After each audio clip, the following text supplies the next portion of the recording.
Lacanian study of the representation of ideal women in the movie Inception by Christopher Nolan. In today's media, the representation of different roles of men and women and their psychic relationship are of great importance. What is represented in cinema can either reflect the common truth of the status of their psychic relationship, or it can be a redefinition of their roles in society. Cinema can build stereotypes based on each one's roles and give the opportunity of playing these roles to real people outside the media area. This article analyzes the mother-like representation of ideal women in cinema. For clarifying this analysis, the movie Inception by director Christopher Nolan is examined in order to show the representation of ideal women in this movie by the use of Lacanian Psychoanalysis. By analyzing the passion of movie protagonist to unite with his imaginary order in his dreams and to join his ideal mother-like wife, the stereotypical role of ideal woman in cinema is demonstrated here. As it was observed in Rima Dutt's dissertation on media studies, media products have the power to generate ideas, convey insightful stories, and inform audiences. Because of this profound role, you must understand what messages these products are circulating about women. Movies generate new visions of female strength and freedom. At their worst, movies ridicule, deny what real women have long achieved, and replace it with specters from the past. In her dissertation, she concludes that through the images were signed that pointed to a male-dominated society's expectations from women. In the article, Feminist Cinema as Counter-Cinema, Is Feminist Cinema Counter-Cinema? Read about the challenges related to Laura Mulvey's essay Visual Pleasure and Narrative Cinema, which elaborates on the conception of the passive role of women in cinema to show that film provides visual pleasure through scopophilia and identification with the on-screen male actor. Laura Mulvey also argued in her essay that the gaze that Hollywood cinema catered for was a male gaze. She argued that mainstream cinema generally places a male character at the center of the narrative, which the audience is assumed to relate to. She elaborates on the concept of gaze as a look structured by the filmic event, which has three different expressions: that of the camera as it records the pro-filmic event, that of the audience as it watches the final product, and that of the characters at each other within the screen illusion. Anne Kaplan explains the concept of male gaze in her article, The Case of the Missing Mother. She says that the representation of the mother as a person who reacts, rather than one who acts, was coterminous with the idea of the male gaze. The film mother was objectified by the way in which men looked at her and in the way she responded to other characters. By these means, her own desires and needs could be ignored without explicitly drawing attention to the inequity of her situation. Kaplan noted the use of archetypal images, familiar in the mythology and literature of Western culture. She summed these up into four distinct types: the good mother who is marginal to the narrative, the bad mother who is punished, the heroic mother who sacrifices her own life for her family, and the silly, weak, or vain mother whose contribution is trivialized. Stereotypical representations show the narrow maternal lifestyle and limited, at least for the spectator mother, ways of understanding her relationship with her children and partner. In her 1992 book, Motherhood and Representation, The Mother in Popular Culture and Melodrama, Kaplan proposed that film had the power to transform the audience's perception and desire. She related the actual experience of watching a film to the spectator's own experience of motherhood. This traumatic moment in life, described by Lacan, occurred when the infant first discovered, by comprehending its own image in the mirror, that it was a separate being from its mother. Lacan inferred that there was a subconscious, inevitable, and everlasting desire to return to the comfort and safety of the bosom of the mother. Some research had a direct application to film and motherhood. Mulvey's perception served to alert us to the power of gaze, which emanates from a male point of view and tends to disregard the mother's subjectivity. As Creed mentions in her article, Film and Psychoanalysis, the female form was threatening because it invokes men's unconscious anxieties about sexual difference and castration. The narrative endings of films, which almost always punish a threatening woman, reinforce Mulvey's argument about a voyeuristic gaze, while the deployment of the close-up shot, which almost always fragmented parts of the female form for erotic contemplation, reinforced Mulvey's argument about a fetishistic look. In the book, The Real Gaze, Film Theory After Lacan, Bazin talks about gaze and desire. According to him, we encounter an absence that the image cannot encompass. In this sense, desire is not antithetical to the basic structure of the cinema, but equally, with fantasy, a product of it. It is as if the overpresence of the image has the function of highlighting the impossibility of representing the gaze, allowing this absent object to produce desire in the spectator. The spectator is in a constant state of desire. One of the most influential theoreticians and practitioners of psychoanalysis was Melanie Klein. Klein established a psychoanalytic school of object relations during the 1920s, which focused attention on the pre-Oedipal child's deep attachment to his mother. She believed the mother was more important to the child because she was the source of his nourishment. Although her work emphasized the importance of the mother, it implied that any problem that the child may have had was an indication that the mother's care had been deficient. The notion that all women desired motherhood was not universally accepted. Simone de Beauvoir, writing in France in 1949, was one of the first and perhaps the most influential to proclaim that women's ability to give birth was the source of their subordination. 14 years later, and in the United States, Betty Friedan diagnosed what she called the problem that has no name. She identified the unhappiness of the middle-class, educated suburban housewives who were pressured into their maternal role and consequently felt unfulfilled and discontented. Jacques Lacan has influenced approaches like feminism, film theory, post-structuralism, and Marxism. As he points out, in the earliest stages of development, humans spend their time taking into themselves everything which is experienced as enjoyable without any limitations. In this phase, human beings are closest to the pure materiality of existence, or what he terms the real, a state of need. Lacan represents this state of nature as a time of fullness or completeness which is subsequently lost through the entrance into language. In the first 6 months of age, mother tends to pay special attention to the body parts. This fragmentation is accompanied by identification with those things perceived as fulfilling the lack at this early age: the mother's breast, her voice, and her gaze. Since these privileged external objects could not be perfectly assimilated and could not therefore ultimately fulfill your lack, you already began to establish a psychic dynamic that will control the rest of your life in the Lacanian version of the Oedipus complex. The maternal figure initially features for the infant as a real other, more specifically as an obscure, omnipotent presence who is a source of all important love. But because of the combination of her obscurity and importance, the mother, a real other, also is a source of deeply unsettling anxiety for the very young child. She seemingly threatens her offspring with being alternately too smothering or too withdrawn, too much or not enough. In his or her anxiousness about controlling the ultimately uncontrollable presence of this mysterious and indispensable maternal other, the child confronts the question, what does the mother want? The infant's gradual formation of an ego is, in part, a response to this riddle. Between 18 months to 4 years of age, the acquisition of language during this next stage of development further separates us from a connection to the real. Once you are entered into the differential system of language, it forever afterwards determines your perception of the world around you, so that the intrusion of the real's materiality becomes a traumatic event, albeit one that is quite common since our version of reality is built over the chaos of the real. By acquiring language, you entered into what Lacan terms the symbolic order. The primordial real in which a human subject is born is differentiated from the real which is a subject integrated into a symbolic order experience. In the former, the real is a continuous whole reality without categories and a differential function of language. Following the mirror stage, however, and the eventual entrance of the imaginary and the symbolic, the real may only be experienced as traumatic gaps in the symbolic order.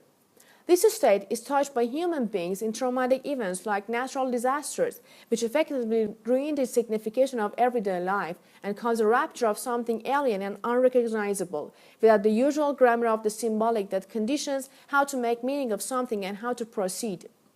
The real is impossible to imagine and integrate into the symbolic order. And this is a feature which relies on the real, its traumatic quality. The real pushes itself into our adult lives as a rock against which our fantasies fail. It is impossible insofar as we cannot express it in language because the very entrance into language marks our irrevocable separation from the real. Whereas the real concerns need and the imaginary concerns demand, the symbolic is all about desire. According to Lacan, once we enter into language, our desire is forever afterwards bound up with the play of language. We should keep in mind, however, that the real and the imaginary continue to play a part in the evolution of human desire within the symbolic order.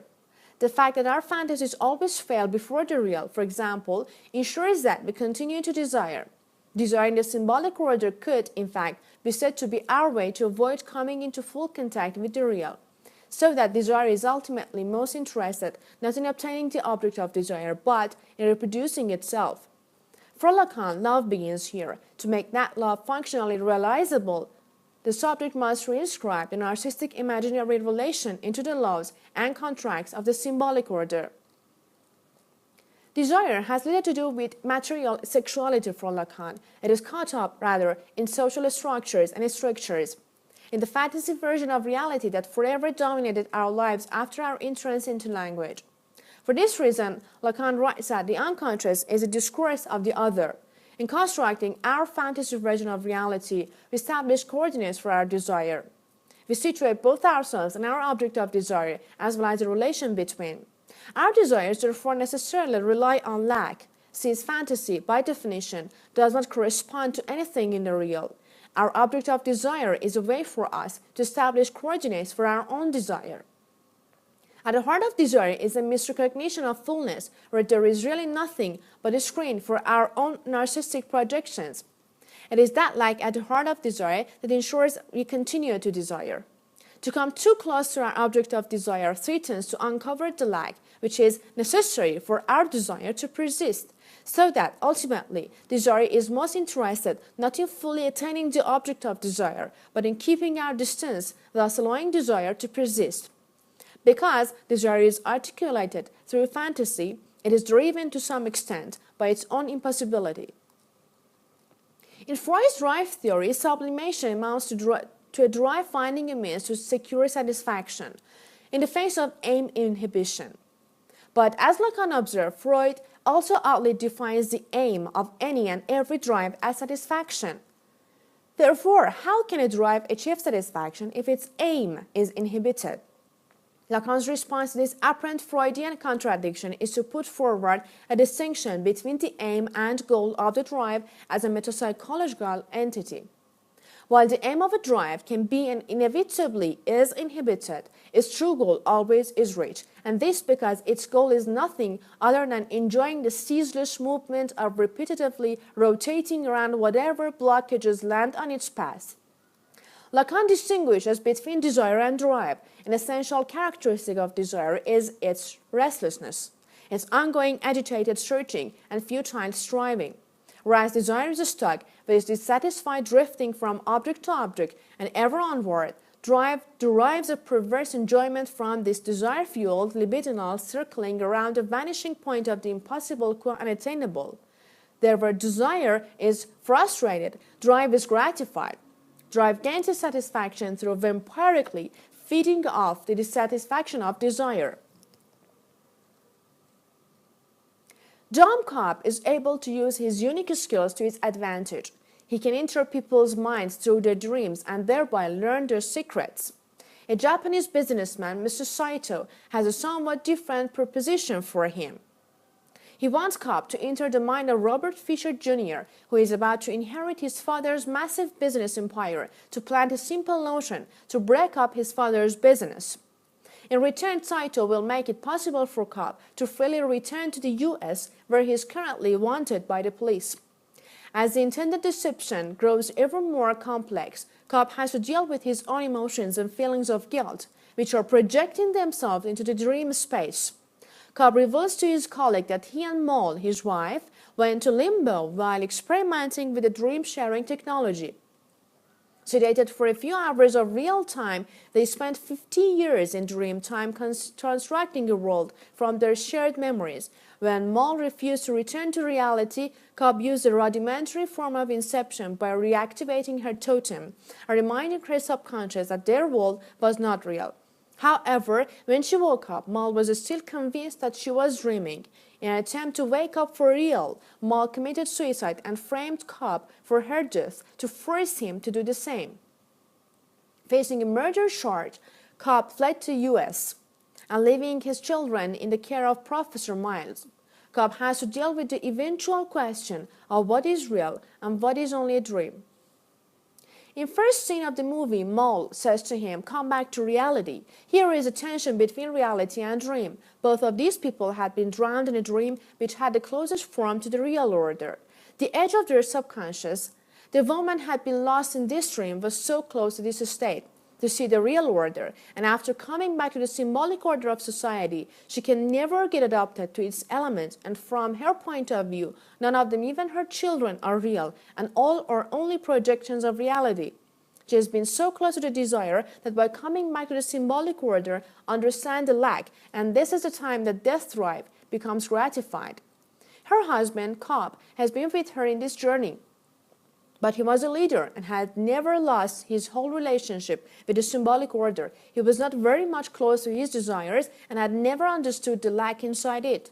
His desire is still unsettled, and it is a reason for his still dreaming. They had created a world for themselves. He always emphasized on the point that although they had been living there for 50 years, I knew it wasn't real. He points out that Mole had locked the truth inside her. She chose to forget. When they woke up, their souls were not young anymore. They were physically young, but old inside. She was possessed by the idea that their world wasn't real and they had to kill themselves to come back home. The idea of committing suicide is the one for people who cannot adapt themselves to the symbolic order, and they have experienced such traumatic events in their lives that force them to come too close to their desires, and they found that whole lack inside their lives, and that is a time that drive becomes gratified by the dissatisfaction of desire. Now it needs to fulfill a sense of jouissance through death drive. The person cannot get adapted to the symbolic order elements after disillusion happening after understanding the lack inside the desire. There is no restlessness and searching and desire to continue the life in this way. The person wants to go inside the real order, experience in that traumatic event to fulfill the jouissance. In the movie, there is a scene. Cobb and his colleagues are in search of a chemist to be part of their team. They face with some people who go to this special chemist for some hours of sleep each day. The old man taking care of them mentions that they come here to wake up. Their dream has become the reality. That is a point in the movie which again challenges the concept of reality and unwillingness of these kind of people who are experiencing the closest mode to reality. The woman in his dream, which is represented as a true ideal woman through his gaze, is considerate, loving, and too much caring. She calms him down in his dreams, what she hasn't been doing in their outside dream life. She says to him, "You know what you have to do." The reason he uses his regrets in their traumatic quality for fulfilling his sense of jouissance is partially to take him close enough to his imaginary order.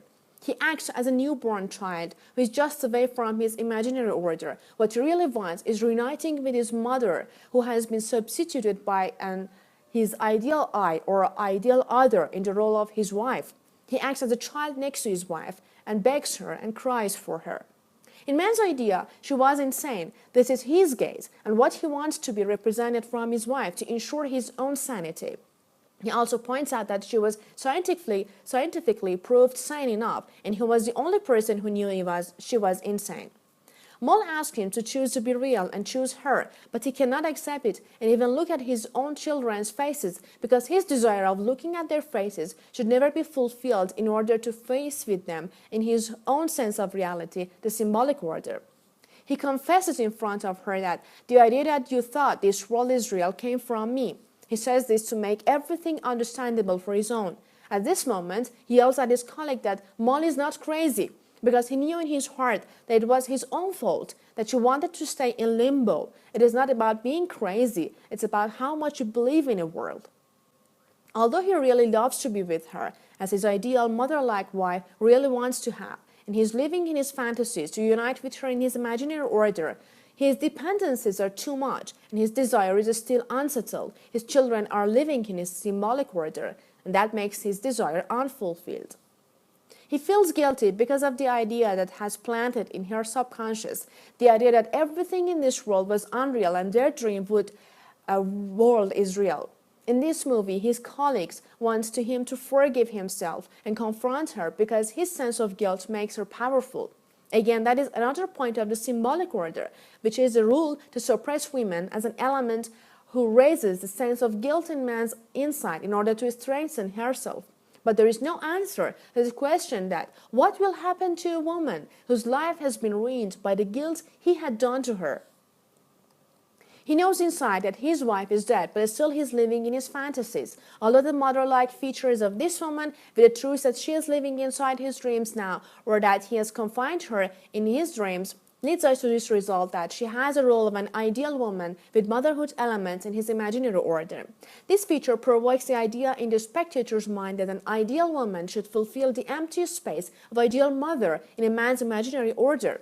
Also, the woman in Inception acts independently to commit suicide and loses her husband for not being with her in real order anymore. He's trapped in the symbolic order and eventually it is the man who keeps her inside his dreams as he wants. He confesses that I am turning my regrets into my dreams. He is very eager to go into his imaginary order and be with his wife. He states that I have missed you more than I can bear. But he cannot accept her as she is. It is the ideal woman who is the victim of his requests and ambitions. After his confession to this guilt, she condemns him to betraying to her. In this movie, we face with two forms of one woman which are the products of male gaze. The ideal mother-like woman, which is the result of male gaze. The crazy woman who acts as she really wants, but is considered crazy in her husband's eyes just because she doesn't act as he considers true. And again, she is the result of male gaze.